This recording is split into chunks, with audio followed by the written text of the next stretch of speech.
அன்பார்ந்த எனதருமை யூடியூப் நேயர்களுக்கு வணக்கம்.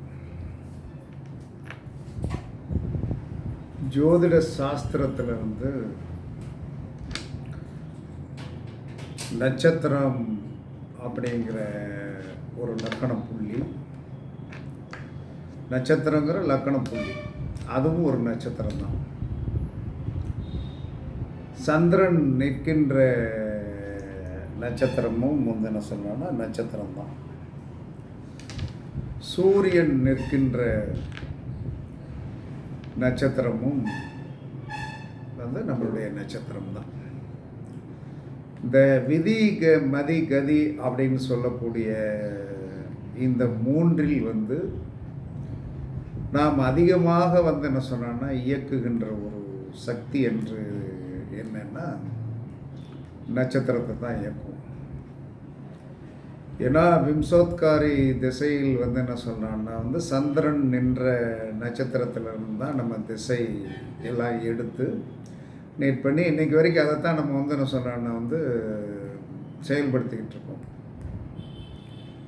ஆனால் இந்த ஜோதிட சாஸ்திரத்தில் என்ன சொல்கிறான்னா எதை என்ன சொல்கிறான்னா நாம் அதிகமாக பயன்படுத்தினால் நம்ம பெரிய வெற்றியை பெறலாம் அப்படிங்கிற ஒரு விதி இருக்கிறது. அது என்ன சொன்னால் யாரும் பெரிதாக எடுத்துக்கொள்வதில்லை.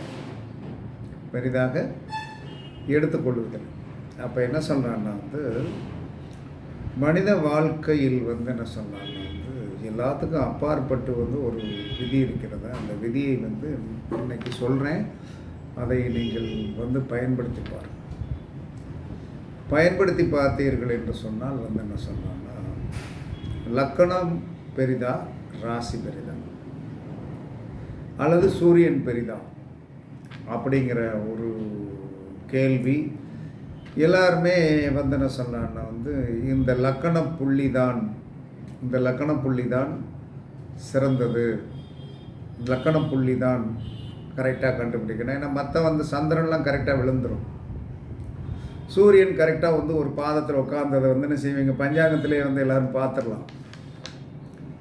ஆனால் இந்த லக்கண புள்ளியை கண்டுபிடிப்பது தான் என்ன சொல்லலாம், லக்கண புள்ளியை கண்டுபிடிப்பது ஈஸியான வழி தான். இந்த லக்கண புள்ளியை கண்டுபிடிப்பது ஈஸியான வழி அப்படிங்கிறத என்ன சொன்னான்னா எல்லாருக்கும் ஜோதிடராக இருக்கின்ற பழங்கால ஜோதிடர்கள்லாம் என்ன செய்வாங்கன்னா, நீங்கள் ஒரு டைம் கொடுத்தீங்கன்னா அந்த டயத்தை போடுவாங்க. அந்த போட்டுட்டு என்ன சொல்கிறான்னா அந்த லக்கண புள்ளியை என்ன சொன்னால் அட்ஜஸ்ட் பண்ணுவோம். ஒரு ஆண் பிறந்திருக்கிறது என்று சொன்னால் அதற்கு அம்சத்தில் ஆண் லக்கணம் போட வேண்டும் என்பது சட்ட விதி தான். சட்ட விதி, அதில் யாரும் நீங்கள் மாற்றலாம் முடியாது. பெண் லக்கணம் பெண் குழந்தை பிறந்திருக்கிறது அம்சத்தில் பெண் கட்டத்தை என்ன சொன்னான்னா இவர்கள் அந்த டயத்தை அட்ஜஸ்ட் பண்ணி போட்டு கொண்டு வரணும். அப்போ இவர்களுக்கு என்னென்ன என்ன சொல்கிறான்னா இப்போ ஒரு அதாவது இறைவனால் கொடுக்கப்பட்ட ஒரு பொருளை நாம் அப்படியே என்ன சொல்கிறான்னா பயன்படுத்தணும். இப்போ நெல் விளையுது, நெல்லை உடனே அப்படியே வாயில் போட்டு தின்றோம்னா, அதே மாதிரி மரத்தில் பழங்கள் விளைகிறது. அதை என்ன சொன்னால் பக்குவப்படுத்தி என்ன சொன்னால் பழுக்க வச்சு தான் சாப்பிட்டோம். அதே மாதிரி எல்லா மனிதனுமே என்ன சொன்னான்னா உங்களுடைய லக்கண புள்ளியை சரி பண்ண கற்றுக்கொள்ளும். அதுதான் உங்களுடைய உண்மையான என்ன சொல்லலாம்னா நட்சத்திரம். அதில் இருக்கிற தோஷமான கேரக்டர் உங்களை இன்னைக்கு வரைக்கும் என்ன சொன்னால் ஆட்டி படைச்சிட்டே இருக்கும். அதில் மாற்றமெல்லாம் கிடையாது. இப்போ மாற்றமெல்லாம் கிடையாது. அப்போ என்ன சொல்கிறான்னா இன்றைக்கி ஒரு ஜாதகம் அப்படின்னு சொன்னால் என்ன சொல்லலான்னா லக்கண புள்ளி அப்படிங்கிறது கும்பலக்கணம். இந்த கும்பலக்கணத்தில் என்ன சொன்னால் பூரட்டாதி நட்சத்திரம் 3ஆம் பாதத்தில் ஆக்சுவலாக பூரட்டாதி நட்சத்திரம் 3ஆம் பாதத்தில் என்ன சொன்னான்னா லக்கண புள்ளி என்ன சொன்னான்னா அவங்க கொடுத்த டயத்துக்கு என்ன சொன்னான்னா பூரட்டாதி நட்சத்திரம் 2ஆம் பாதம் விழுகிறது அவங்க கொடுத்த டயத்துக்கு.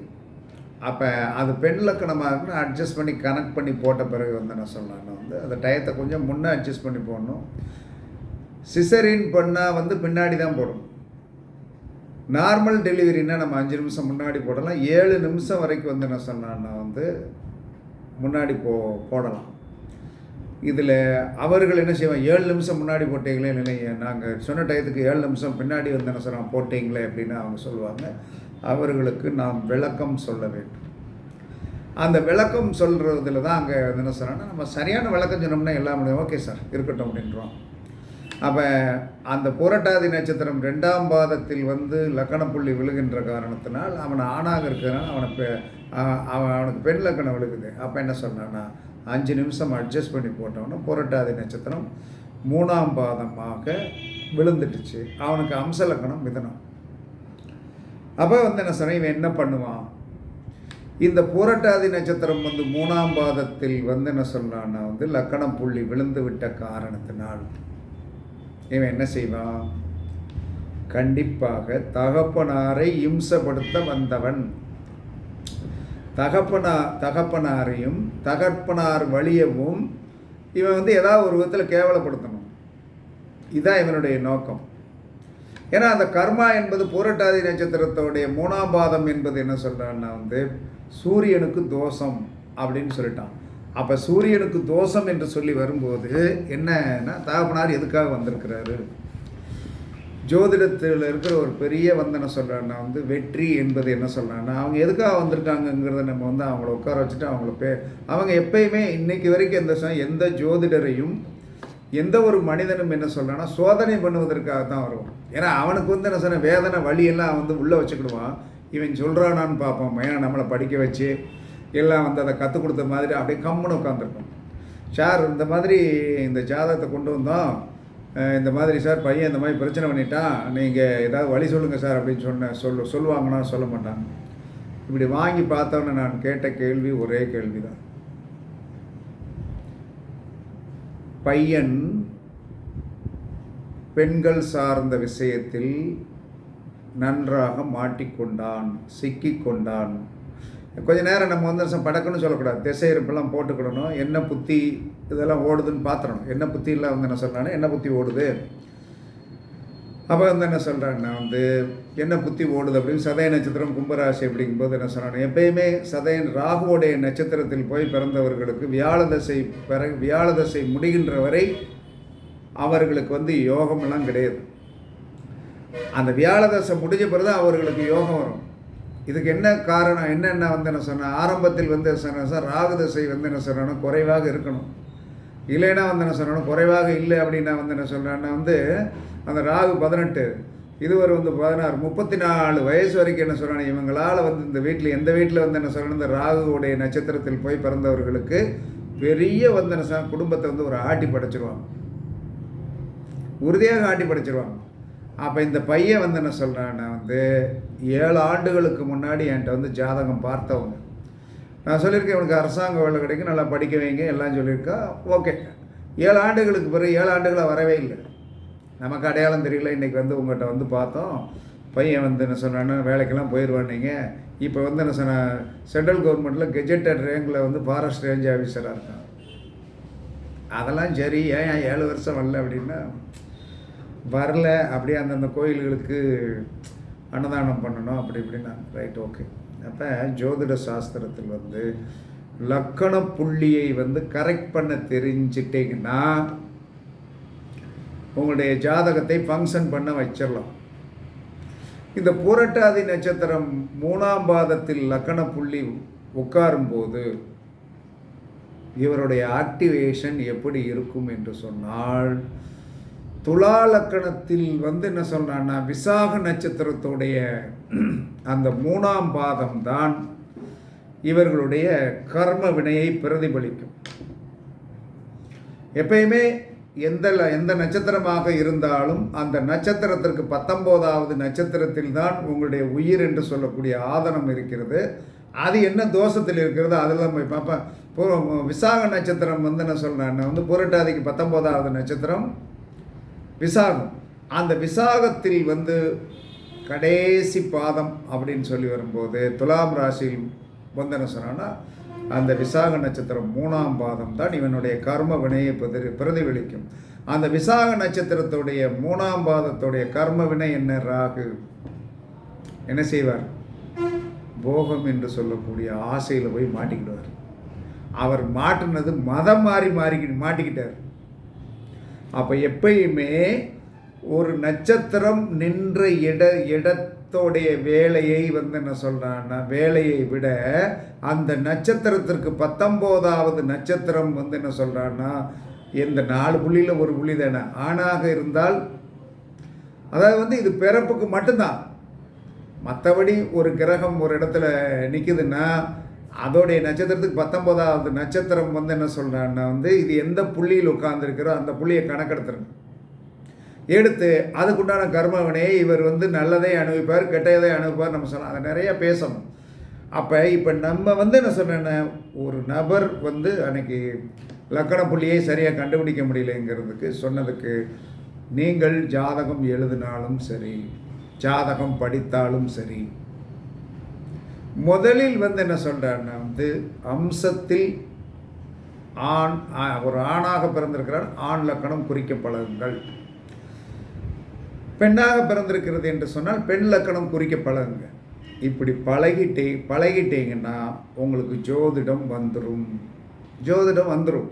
அப்போ என்ன சொல்கிறான்னா நம்மளுடைய உண்மையான சொரூபம் என்பது நம்ம வெளி உலகத்துக்கு காட்டிக்கொள்ளுகின்ற இந்த உடல் சார்ந்த விஷயம்தான் உங்களுடைய உண்மையான நட்சத்திரம், பிறப்பு நட்சத்திரம். இது என்ன சொன்னான்னா, மனம் என்று சொல்லக்கூடிய சந்திரனுக்கு மட்டுமே. உங்களுடைய ஆன்மா என்று சொல்லக்கூடியது எந்த ரூபத்தில் இருக்கிறது, எந்த ரூபத்தை அது அடையப் போகிறது என்பதற்கெல்லாம் நீங்கள் கோயிலில் போய் ரகசியமாக அர்ச்சனை பண்ண வேண்டியதெல்லாம் உங்களுடைய லக்கண புள்ளி தான். இந்த லக்கண புள்ளிக்கு அவ்வளவு மரியாதை உண்டு. யாரும் அதை எடுத்துக்கொள்ளும். ஏன்னா இவங்களுக்கு போடவே தெரியல. அம்சத்தை பார்த்தோம்னா என்ன சொல்கிறானே, என்ன இப்படி போட்டிருக்குன்னா அது கரெக்டாக தான் சார் சாஃப்ட்வேரில் எழுதுறேன். சாஃப்ட்வேர் நமக்கு என்ன சொன்னான்னா அதிகாரி கிடையாது, கால்குலேட்டர் அதிகாரி கிடையாது. நாம் தான் இந்த சோல் எதோடு ஒத்துப்போகிறது அப்படிங்கிறத பார்க்கணும். இப்போ எனக்கெல்லாம் என்ன சொன்னால் அந்த சோல் என்ன சொன்னால் ஆதி, அதாவது 1965 ஒரு குக்கிராமத்தில் எழுதப்பட்ட ஜாதகம். சாதாரணமாக என்ன சொன்ன 8 படித்தவர் 5 படித்தவர் எழுதிய ஜாதகம் அவ்வளவு அற்புதமாக லக்கணத்தை குறித்து வச்சிருக்காங்க. என்னுடைய சோல் என்று சொல்லக்கூடிய அந்த லக்கண புள்ளி அப்படியே அப்பட்டமாக கரெக்டாக வேலை செய்யும். அது கரெக்டாக வேலை செஞ்சால் தான் என் உயிர் இருக்கும். எங்கேருந்து கரெக்டாக என்ன செய்யும் தெரியுமா? அந்த லக்கண புள்ளி நின்ற அந்த லக்கண புள்ளிக்கும் அந்த லக்கண புள்ளிக்குண்டான நட்சத்திரத்திற்குண்டான 19வது நட்சத்திரத்திற்குண்டான அந்த பாதத்திற்கு உண்டான கர்ம வினைன்னு ஒன்று இருக்குது. அந்த பாதத்திற்குண்டான கர்ம வினைன்னு ஒன்று இருக்குது. அந்த கர்ம வினையை நித்தமும் அனுபவிக்கணும், அதை சரி பண்ண தெரியணும். அப்படி இருந்தால் நீங்கள் உலகத்தில் 100 ஆண்டுகள் வாழ்ந்து விடலாம். அப்போ லக்கண புள்ளியை என்ன சொல்கிறான், லக்கண புள்ளி என்பது என்ன சொல்கிறான்னா நம்மளுடைய உயிர் ஆக்டிவேஷனுக்கு உள்ளது. அது உங்கள் சோல் அனுபவிச்சிடும். உங்கள் சோல் என்ன சொல்கிறான்னா இந்த உடல் அனுபவிக்கும். 19வது நட்சத்திரம் இருக்கு இல்லையா, 19வது நட்சத்திரமே எடுத்துக்கலாம். ஏன்னா ஒரு நட்சத்திரத்துக்கு ஒரு தோஷம் தானே. 1ஆம் பாகத்துக்கு ஒரு தோஷம், 2ஆம் பாகத்துக்கு ஒரு தோஷம், 3ஆம் பாகத்துக்கு ஒரு தோஷம், 4ஆம் பாகத்துக்கு ஒரு தோஷம்லாம் கிடையாது. அப்படியெல்லாம் கிடையாது. அப்போ அந்த லக்கண புள்ளி நின்ற நட்சத்திரத்திற்கு 19வது நட்சத்திரத்திற்கு உண்டான பொருளை நாம் தானம் செய்ய செய்ய செய்ய, ஏன்னா இந்த லக்கண புள்ளிக்கு உண்டான கர்மா என்ன செய்யும்னா என்ன சொன்னேன்னா உங்களை நீங்கள் பிறந்த பிறப்புக்கு இப்படி தான் அனுபவிக்கணும் அப்படிங்கும். நீங்கள் அனுபவிக்காமலாம் போக முடியாது. அது யார் நீங்கள் என்ன சொன்னா என்ன தான் சொன்னாலும் என்ன ஒன்று அனுபவித்து கர்மாவை இழு, இல்லை அனுபவிக்காமல் கர்மாவை இழு. ஒருத்தன் என்ன சொன்னான்னா இப்போ ஒரு மனிதன் என்ன சொல்கிறான்னா பரணி நட்சத்திரத்தில் போய் லக்கணம் புள்ளி விழுந்துருச்சுன்னு வைங்க. பரணி நட்சத்திரத்தில் போய் லக்கண புள்ளி விழுந்துருச்சு.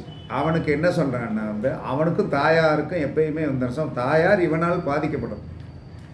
பரணி நட்சத்திரத்தில் 1ஆம் பாதம் 2ஆம் பாதம் 3ஆம் பாதம், ஆணாக இருந்தால் 1 3, பெண்ணாக இருந்தால் 2 4. இதில் எந்தவித மாற்று கருத்தும் நீங்கள் வைத்துக்கொள்ளக்கூடாது. இந்த சட்டர் ரூல்ஸ் என்ன யார் போட்டது? நம்ம தாத்தம் போட்ட முன்னோர்கள் போட்டது. நம்ம அதை மாற்றுவதற்கு நமக்கு உரிமையே கிடையாது. அப்போ இந்த லக்கண புள்ளி என்ன சொல்கிறான்னா, எந்த நட்சத்திர பாதத்தில் இருக்கிறதோ அதுக்குண்டான சுகத்தை நீங்கள் அனுபவிச்சுட்டு தான் இருக்கீங்க. அதுதான் கர்மா. 19வது நட்சத்திரத்திற்குண்டான அதுக்கும் இதுக்கு ஒரு கனெக்டிவிட்டி உண்டு. இப்போ பரணி நட்சத்திரம் என்ன சொல்கிறான்னா பரணி நட்சத்திரத்திற்கு உண்டான 19வது நட்சத்திரம் பூராடம். எந்த ஒரு மனிதனுக்கு ஆணாக இருந்தாலும் பெண்ணாக இருந்தாலும் பரணி நட்சத்திரத்தில் லக்கண புள்ளி விழுந்து விட்டது என்று சொன்னால் அவன் தாயாருக்கு ஆகாது. இது எல்லாருக்கும் ஜோதிடத்தில் தெரிஞ்ச விதி. உன்னுடைய உயிர் என்று சொல்லக்கூடிய அந்த ஆதனம் என்ன சொல்கிறான்னா அழிவதற்கும் அல்லது என்ன சொல்கிறான்னா அதோடைய நிலை என்ன செய்யும்னா, இப்போ பரணி நட்சத்திரத்தில் என்ன சொன்னான்னா ஒருத்தனுடைய உயிர் புள்ளி இருக்கிறது என்று சொன்னால் அவனுடைய 19வது நட்சத்திரம் பூராடம் நட்சத்திரம். இவனுக்கு வாழ்க்கையில் ஏதாவது ஒரு விதத்தில் இவன் நட்பில்லாமல், நட்பால் சந்தோஷத்தையும் படுவான், நட்பால் நாசமாகவும் போவான். நட்பால் என்ன செய்வான்? நன்மையை அடைவான். நட்பால் நாசமாகவும் போவான். இதில் இவன் கவனமாக இருக்கும். இந்த பரணி நட்சத்திரத்தில் போய் லக்கண புள்ளி விழுந்திருக்கிறதுனால இவன் என்ன சொல்கிறான்னா பெண்களால் இச்சையால் சந்திரனுக்கு என்ன சொன்னான்னா இச்சை உண்டு. இச்சை என்பது என்ன சொன்ன? சிற்றின்பம் ஒரு இச்சை. சிற்றின்பம் என்பது ஒரு இச்சை. மனிதனுடைய இச்சை என்னன்னு தெரியுமா உங்களுக்கு? மண், பூமி. மண்ணுன்னா பூமி மேலே ஆசைப்படுவான். அப்போ துரியோதனன் பிறந்தது பரணி நட்சத்திரம். அவன் எதில் ஆசைப்பட்டு செத்தான்? பூமி. 4 பூமியை விட்டு கொடுத்துருந்தா இவனும் ஆண்டிருப்பான், அவங்களும் ஆண்டுட்டு போயிருப்பாங்க. இவன் இந்த பூமியை விட்டு கொடுக்காதனால என்ன சொல்கிறான்னா இவன் கெட்டான். அப்போ பரணி நட்சத்திரத்தில் போய் பிறந்தவன் என்ன செய்யக்கூடாது? பரணி நட்சத்திரத்தில் லக்கண புள்ளி இருக்கின்றவன் மண்ணாசைப்படக்கூடாது.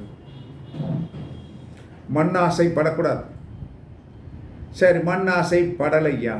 மண்ணாசை நான் படலை. அதுக்கடுத்து அதுக்கடுத்தது என்ன சொன்னா, தாயார் உனக்கு கர்ம வினையாக வருவாள். தாயார் தான் உன் கர்மத்திற்கு காரணமாக இருப்பாள். தாயார் தான் உன்னுடைய வாழ்க்கையில் என்ன சொன்னான்னா உன்னுடைய வாழ்க்கை என்ன சொன்னான்னா நல்லா இல்லாமல் போனதற்கு காரணம் தாய் தான். இதை நீங்கள் மாற்றலாம் முடியாது. அப்போ ஒரு பக்கம் என்ன சொல்கிறான்னா லக்கண புள்ளியும் லக்கணத்திற்கு 19வது நட்சத்திர புள்ளியும் தான் உங்களுடைய கர்மாவை தீர்மானிக்கக்கூடியது. அப்போ என்ன சொல்கிறான்னா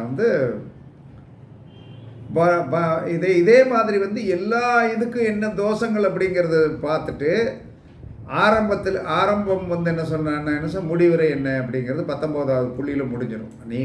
நீங்கள் பிறந்த லக்கண புள்ளியும் 19வது நட்சத்திரம் தான் உங்களுடைய வாழ்க்கையுடைய நிலையை தீர்மானிக்கக்கூடியது. அப்போ என்ன செய்யணும்னா, நம்மளுடைய லக்கண புள்ளி என்ன தோஷம் இருக்கிறதோ அதன் மேல் என்ன சொல்கிறான்னா நாம் அதிகமான பேராசை படக்கூடாது. 19வது புள்ளி என்ன சொல்கிறான்னா உயிர் என்று சொல்லக்கூடிய ஆதனம் இருக்கிறது. கடைசியில் அந்த உயிர் என்று சொல்லக்கூடிய ஆதனம் இருக்கிற காரணத்தினால் அது என்ன தோஷமோ அந்த தோஷத்தை நம்ம தொற்றக்கூடாது. அந்த தோஷத்தை நம்ம தொற்றக்கூடாது. தொட்ட கெட்ட. அப்போ எல்லாருமே என்ன சொல்கிறான்னா அதை அறியாமல் தொட்டு விடுவார்கள். அழிவுக்கு காரணம் ஒரு உயிர். அழிவுக்கு காரணம் 19வது நட்சத்திரத்தில் தான் உங்களுடைய உயிர் இருக்கிறது. அந்த 19வது நட்சத்திரத்தில் உயிர் இருக்கிறது என்று சொன்னால் அதற்குண்டான தோஷம் என்பது ஒன்று உண்டு. அந்த தோஷத்தை நீங்கள் என்ன சொல்லலான்னா மதில் மேல் பூனை மாதிரி நீங்களுடைய வாழ்க்கையை வச்சுக்கணும். மதில் மேல் பூனை மாதிரி அது தொடவும் கூடாது, அதே சமயத்தில் அதில் பிரச்சனையே வரக்கூடாது அப்படிங்கிற மாதிரி இருக்கணும். அப்போ என்ன சொல்கிறான்னா இது உதாரண ஜாதகம். பரணி நட்சத்திரத்தில் ஒருவன் பிறந்து விட்டான் என்று சொன்னால், பரணி நட்சத்திரத்தோடைய லக்கணப்புள்ளி உயிர் புள்ளி இருந்தது என்று சொன்னால் அவன் பேராசைப்படக்கூடாது. சந்திரன் பேராசையை தூண்டிவிட்டு பெண்களால் உனக்கு அழிவை கொண்டாந்து விட்டு விடுவான். இதை நான் என்னுடைய வாழ்க்கையில் இல்லை, என்னுடைய ஒரு கிளையண்ட்டுடைய வாழ்க்கையில் பரணி நட்சத்திரத்தில் லக்கணப்புள்ளி, பரணி நட்சத்திரம் லக்கணப்புள்ளி, அது ஒரு லேடி. பரணி நட்சத்திரம் 2ஆம் பாதத்தில் லக்கணப்புள்ளி. அப்போ அந்த அம்மாவுக்கு என்ன ஆசைன்னா, பரணி நட்சத்திரம் 2ஆம் பாதத்தில் போய் உட்கார்ந்துருக்கிற காரணத்தினால் அந்த அம்மாவுடைய ஆசை என்னன்னா, அதாவது ஒரு பொருள் இரவலாக கிடைத்திருக்கிறது. ஒரு பொருள் இரவல், அந்த இரவலாக கிடைத்ததை தனதென்று ஆக்கி கொள்ளக்கூடாது. இரவலாக கொடுத்த பொருளை என்ன சொன்னால் இரவலாகவே வைத்திருக்கணும். ஒரு வீட்டில் தோசை சட்டி வாங்கியிருக்கான், தோசையை சுட்டுட்டு என்ன சொல்கிறேக்கா, அவங்க தோசை சட்டி இந்த இருக்குக்கா கொண்டாந்து தந்துடட்டுமாக்கா அப்படிங்கணும்.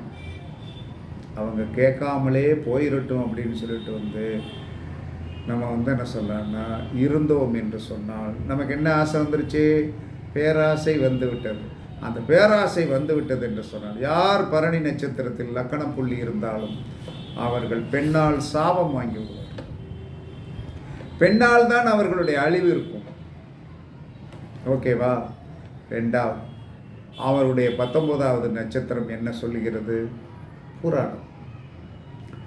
அவருடைய லக்கணப்புள்ளியுடைய உயிருக்கும் 19வது நட்சத்திரத்துக்கும் ஒரு சம்பந்தம் உண்டு. இந்த உயிரை எப்படி அழிப்பார்கள் என்று சொன்னால் செய்வினையால் அழித்து விடுவார்கள். செய்வினையால் அழித்து போடுவார்கள். செய்வினையால் அழித்து போடுவார்கள். ஓகேவா?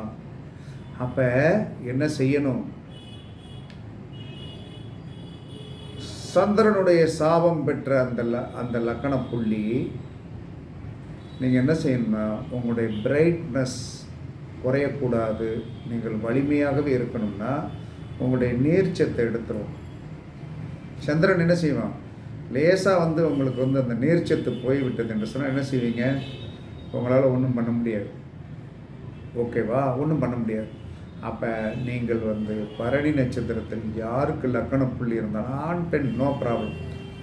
நம்ம லக்கணம் குறிக்கிறதுல மட்டும் என்ன சொல்கிறேன்னா ஆணுக்கு 1-3 லக்கணம் விழுகிறாவில் பாருங்கள், பெண்ணுக்கு 2-4 லக்கணம் விழுகிறாவில் பாருங்கள். இது ஒரு பெரிய சீமை வேலையெல்லாம் கிடையாது, கொஞ்சம் அட்ஜஸ்ட் பண்ணி போடணும். அதிலெல்லாம் ஒன்றும் எந்த விதத்தில் என்ன சொல்கிறேன்னா டேரிங்னஸ் வரப்போகிறது கிடையாது, ஒன்றும் வரப்போகிறது கிடையாது. அப்போ என்ன சொல்கிறான்னா, இவர்கள் என்ன சொல்கிறான்னா, தன்னுடைய தோஷத்தை போக்குவதற்கு என்ன சொல்கிறான்னா, இவர்கள் என்ன செய்யணும் அப்படின்னா, பௌர்ணமி எல்லாரும் சூரிய வழிபாடு பண்ணுவீங்க, சந்திரனுடைய வழிபாடு பண்ணணும். இரவில் எவன் ஒருவன் சந்திர வழிபாடு பண்ணுகிறானோ, எப்போ பண்ணணும்? 3ஆம் பிறையில் பண்ணலாம், 5ஆம் பிறையில் பண்ணலாம், 7ஆம் பிறையில் பண்ணலாம், 9வது பிறையில் பண்ணலாம், 11ஆம் பிறையில் பண்ணலாம், 13வது பிறையில் பண்ணலாம், 15வது பிறையில் பௌர்ணமி அன்று பண்ணலாம். ஓகேவா? என்ன கிடைக்கும்னு சொல்லிடு. என்ன கிடைக்கும்னா, எல்லா மனிதனுமே என்ன சொல்கிறான்னா 1, 3, 5, 7, 9, 11, 13 பண்ணினால் உயிர்காரகம் வலிமையாகிவிடும். உங்களுடைய உயிர்காரகத்தில் இருக்கிற அங்கத்தில் இருக்கிற அத்தனை அவயங்களும் என்ன சொல்றான்னா வலிமையாக பிரைட்னஸ் ஆயிரும். 2வது திதி, 4வது திதி, 6வது திதி, 8வது திதி, 10வது திதி, 12வது திதி, 14வது திதியில் எந்த ஒரு மனிதன் வந்து சந்திர தரிசனம் பண்ணுகின்றானோ அவனுக்கு பொருள் செல்வம் வீட்டில் தல தல தல தலன்னு இருக்கும். இது யாருக்கும் தெரியாது. எல்லாரும் சூரிய நமஸ்காரம் பண்ணுவது அது எல்லாருக்கும் சால சிறந்தது. முன்னோர்களுக்கு வந்து முன்னோர்களால் நமக்கு நன்மை கிடைக்கக்கூடியது, நமக்கு ஒரு பெரிய வெற்றி கிடைக்கக்கூடியது, ஆன்மா பலப்படக்கூடியது, எல்லாமே ஓகே. ஆனால் இன்றைக்கும் என்ன சொல்கிறான்னா, சந்திரன் எந்த நட்சத்திரத்தில் உட்கார்ந்துருக்கிறான், தாராபலம் என்னங்கிறது தான் காலையில் எழுந்திரிச்சு அதை பார்ப்போம்.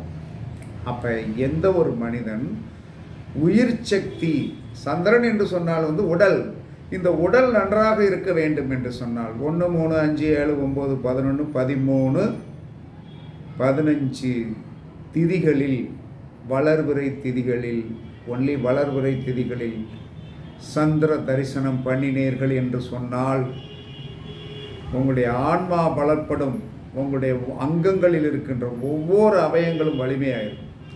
2 4 6 8 10 12 14 இந்த திதிகளில் நீங்கள் வந்து என்ன சொன்னா சந்திர வழிபாடு பண்ணினீர்கள் என்று சொன்னால் பொருளாதாரத்தில் வந்து கோடியை குவிக்கக்கூடிய ஆதிபத்தியம் உங்களுக்கு கிடைக்கும். இதை யாரும் செய்வதே கிடையாது. எல்லாரும் என்ன சொல்லுவாங்க, பௌர்ணமி கிரிவலம் மட்டும் பௌர்ணமி கிரிவலம் மட்டும் போனீங்கன்னா என்ன கிடைக்கும்? 15வது திதி உயிர்காரகம் நல்லாயிருக்கும். பொருள்காரகம் வேண்டும் என்று சொன்னால் தூதியை, அதற்கடுத்து என்ன சொல்கிறேன்னா வந்து 4வது திதி வந்து சதுர்த்தி, சஷ்டி, அஷ்டமி, தசமி, துவாதசி, அதற்கடுத்து என்ன சதுர்த்தசி. இந்த திதிகளில் பொருள்காரகத்திற்கு நீங்கள் வந்து வழிபாடு பண்ணினீர்கள் என்று சொன்னால் கண்டிப்பாக வந்து உங்களுக்கு பொருளாதாரம் வந்து பயங்கரமான வலிமையான சக்தியை வந்து கண்டிப்பாக கொடுத்துரும். அதனால் இந்த லக்கணப்புள்ளி அப்படிங்கிறது உங்களுக்கு உங்களுடைய நட்சத்திரத்தை விட வலிமையானது. உங்களுடைய லக்கணப்புள்ளி என்று சொல்லக்கூடிய நட்சத்திரமும் உங்களுடைய லக்கணத்திற்கு வந்து 19வது நட்சத்திரமும் உங்களுக்கு வலிமையான சக்திகள். இதன் மூலமாகத்தான் உங்களை வீழ்த்த முடியும். அதனால தான் யாருமே என்ன சொல்கிறாங்கன்னா வந்து சந்திரனை மட்டும் வெளியே காட்டிட்டாங்க. எப்பயுமே என்ன சொல்கிறாங்கன்னா வந்து அதாவது வந்து என்ன சொல்கிறாங்கன்னா வந்து அதனால தான் வந்து எப்பயுமே தாயை முன்னாடி நிறுத்திட்டாங்க. எப்பயுமே ஒரு வீட்டில் வந்து என்ன சொல்கிறாருன்னா வந்து சண்டை வந்துட்டுன்னா, ஒரு தெருவில் சண்டை வந்துட்டுன்னா பெண்கள் வந்து ஆம்பளைகளை வெளியே விட மாட்டான். கோவம் வந்து என்ன சொன்னான்னா ஏடாகூடமாக ஆகி போயிடும். ஆனால் பொம்பளையை போய் பேசுவான், ஆம்பளை விட மாட்டேன். ஏன்னா வந்து கைகளுக்கு வந்துடும். அதனால தான் நம்ம முன்னோர்கள் என்ன செஞ்சிட்டாங்கன்னா வந்து உங்களுடைய உயிர் என்று சொல்லக்கூடிய லக்கண புள்ளியை வந்து என்ன சொல்லன்னா வந்து குறித்ததோடு லானா மட்டும் லக் அப்படின்னு போட்டுவிட்டு விட்டுட்டாங்க. 19வது நட்சத்திரத்திற்குண்டான இதையும் வந்து அவர்கள் விரிவாக சொல்லவில்லை. ஆனால் ஒரு இடத்தில் வந்து ஆதனம் என்று சொல்லக்கூடிய உயிர் அங்கே இருக்கிறது. உங்களுடைய உயிரை போக்க வேண்டும் என்று சொன்னால் அதோடைய தோஷத்தை வந்து கையில் எடுத்தாச்சுன்னா கண்டிப்பாக உயிரை போய்க்கிடலாம் அப்படின்னு சாஸ்திரம் சொல்கிறது, நான் சொல்லலை. அப்போ வந்து என்ன சொல்கிறேன், இப்போ ஒருத்தர் வந்து என்ன சொல்கிறான்னா வந்து விசாக நட்சத்திரத்தில் போய் வந்து என்ன சொல்கிறான்னா ஒருத்தருக்கு உயிர் புள்ளி இருக்கிறது. ஒரு 3 நிமிஷம் விசாக நட்சத்திரத்தில் போய் உயிர் புள்ளி இருக்கிறது. அவருக்கு என்ன தோஷம்? ராகுவுடைய தோஷம். தாத்தா பாதிக்கப்படுவார். தாத்தா வந்து கோகையா. ஆனால் அவருடைய உயிர்காரகம் எங்கே இருக்குன்னா புனர்பூச நட்சத்திரத்தில் போய் உட்கார்ந்துருக்கும், 19வது நட்சத்திரம். அப்போ 19வது நட்சத்திரத்திற்கு உண்டான தோஷம் என்பது என்ன சொன்னாலும் தொழில் சார்ந்த விஷயத்தில் அவர் ஒரு போராடுவார். அப்போ என்ன செய்யணும்னா இவர் என்ன செய்யணும்னா தொழிலாளர்கள் என்று சொல்லக்கூடிய இவரிடம் வேலை பார்த்தாலும் இவர் வேலை பார்க்கின்ற இடத்திலும் இவர்களுக்கு சிரமங்கள் கண்டிப்பாக உண்டு. இது வாழ்நாள் ஃபுல்லாக உண்டு. இப்போ என்ன செய்யணும்னா இவர் கையில் எடுக்கக்கூடிய ஆயுதம் என்ன சொல்கிறாங்கன்னா வந்து ஊனமான அல்லது வயதான ஆண் பெண்களுக்கு இவர் காலம் பூரா வந்து உணவு தானம் பண்ணி வந்தார் என்று சொன்னால் கண்டிப்பாக இவர் வாழ்க்கையில் வந்து பெரிய லெவலுக்கு வந்துடுவார். அதே சமயத்தில் இவர் காலையில் எந்திரிச்சவன விசாக நட்சத்திரத்தில் போய் பிறந்து விசாக நட்சத்திரத்தில் இவர் உயிர் புள்ளி இருந்தால் அது ஆணாக இருந்தாலும் பெண்ணாக இருந்தாலும் சேர்த்தான் காலையில் வந்து தன்னை பெற்றவனுடைய அப்பனை நினச்சிடணும், இவருடைய தாத்தாவை நினைக்கணும். தாத்தாவை நினைச்சாருன்னா வந்து அன்னைக்கு நாள் ஃபுல்லாக நல்லாயிருக்கும். அப்போ ராகு என்று சொல்லக்கூடியது என்னென்ன வந்து என்ன சொல்கிறேன்னா, டெய்லி காகத்திற்கு வந்து என்ன சொன்னால் இவர் உளுந்த விட வச்சிடணும். இந்த ரெண்டையும் வந்து என்ன சொல்கிறான்னு இவர் ரெண்டாவது தாத்தாவை நினைக்க நினைக்க வந்து இவருடைய வாழ்க்கையில் வந்து இல்லற வாழ்க்கை சுகங்கள் வந்து எந்த காலத்திலும் இவருக்கு அழியாது. ஏன்னா ராகு போகத்திற்கு அதிபதி, லக்ஸுரிஸ். ஆனால் அந்த லக்ஸுரிஸோடைய உச்சம் என்பது என்ன சொல்கிறான்னா, ஒரு எல்கை வரைக்கும் வந்து வச்சுக்கிடணும். எல்கைக்கு மீறி போகும்போது தான் 2 புரோட்டா சாப்பிடலாம். 7 புரோட்டா சாப்பிடும்போது தான் நாங்கள் பிரச்சனை வரும். ராகு என்பதற்குண்ட நீங்கள் ராகுவை வந்து போகக்காரன் ஓகே, ஆனால் அவன் எல்கைக்கு உள்ளானவனாக வச்சுக்கிட்டா அவன் நல்லாவே வாழலாம். எல்கைக்கு மேலே போனான் தான். அதே மாதிரி இவர் வந்து போகத்தால் கெட வேண்டும் என்பது விதி. அந்த போகத்தால் கெட்டால் இவர் எங்கே போய் விழுங்க? இவருடைய 19வது நட்சத்திரம் வந்து ஆயுள் பங்கத்தை வந்து இளம் வயது மரணங்களை கொடுத்து விடும் என்பது சாஸ்திரம். அதனால் உங்களுடைய லக்கண புள்ளிக்கும் உங்களுடைய 19வது நட்சத்திரத்துக்கு உண்டான புள்ளிக்கும் ஒரு கனெக்ஷன் கண்டிப்பாக இருக்கும். இங்கே சரியாக இருந்தால் அங்கே பேலன்ஸ் கரெக்டாக இருக்கும். அப்போ உங்களுடைய லக்கண புள்ளி தான் உங்களுடைய வாழ்க்கையில் உங்களை நிர்மாணம் பண்ணுகின்ற ஒரு அற்புதமான பொக்கிஷம். உங்களுடைய நட்சத்திரத்திற்கு நீங்கள் எல்லாம் பண்ணிக்கிடுங்க, எல்லாமே அர்ச்சனை பண்ணிக்கிடுங்க, எல்லாம் பண்ணிக்கிடுங்க. உங்களை லக்கண புள்ளிக்கு உண்டான தோஷத்தை அளவோடு பண்ணுங்கள். நீங்கள் அளவோடு பண்ணால் 19வது நட்சத்திரம் உயிர் என்று சொல்லக்கூடிய ஆதனம் நன்றாக இருக்கும். அளவுக்கு மீறி பண்ணும்போது ஒவ்வொன்றும் கனெக்டிவிட்டி எடுத்து பாருங்கள். பரணி சந்திர தோஷம் உடையது, அதற்கு 19வது நட்சத்திரம் வந்து போராடம் புதன் தோஷம் உடையது. பரணியில் இருக்கிற சந்திரனை வந்து கரெக்டாக பேலன்ஸ் பண்ணி வச்சுட்டீங்கன்னா புதன் என்ன சொல்கிறான்னா வந்து கட்டுக்குள் இருப்பான், இல்லைன்னா அழிச்சு போடும். அப்படிங்கிறது ஜோதிட சாஸ்திரத்தில் வந்து இது ஒரு உண்மையான விதி, இது ஒரு நல்ல விதி. இதை கொஞ்சம் வந்து என்ன சொன்னாலும் படித்து 1க்கு 2 தடவை இந்த வீடியோவை படித்தீங்கன்னா உங்களுக்கு புரியும். நாம் என்ன லக்கண புள்ளியில் பிறந்திருக்கோம், 19வது லக்கண புள்ளி என்னது, இதில் என்ன தோஷம், இதில் என்ன தோஷம், இதில் எப்படி நம்ம வந்து கரெக்ட் பண்ணிக்கிடணும் அப்படிங்கிறத நீங்கள் தெரிந்து செயல்படுங்கள். உங்களுடைய லக்கண உயிர் புள்ளியே உங்களுடைய வாழ்க்கையின் வந்து உயர்ந்த பொக்கிஷம். அதை என்றைக்கும் அதோட அதிதேவதையை, அதோடைய விருட்சத்தை நீங்கள் வந்து என்ன சொன்னால் கண்டிப்பாக வழிபாடு செய்து வெற்றி பெறுவீர்கள் என்று கூறி உங்களிடமிருந்து விடைபெறுவது சிப்பிப்பாறை ஜோதிடர் சாதி ராகவன் ஜெயபாலாஜி. சுகமே சூழ்க, சுகமே சூழ்க, வாழ்க வளமுடன், வாழ்க வளமுடன். வணக்கம் வணக்கம் வணக்கம்.